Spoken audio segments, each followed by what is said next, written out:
How to fix the "you haven't set up purchase verification" message in the Google Play Store.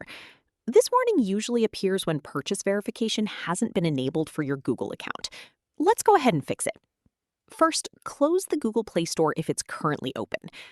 Next, locate the Google Play Store app, then press and hold its icon, tap on More Features, and tap App Info. From there, open Storage Usage or Storage and Cache, depending on your phone. Now, tap Clear Cache first. After that, tap Clear Data or Clear Storage, then confirm if you're prompted. This only resets the Play Store app and won't delete your installed apps, purchases, or Google account. Once that's done, reopen the Google Play Store and sign in again if required.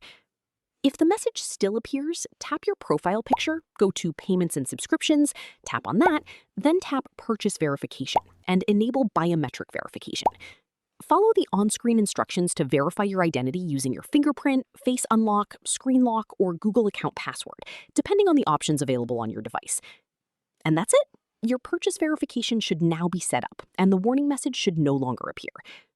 If you found this tutorial helpful, don't forget to leave a like, subscribe to the channel, and turn on notifications for more Google Play Store tips and easy Android tutorials. Thanks for watching, and I'll see you in the next video.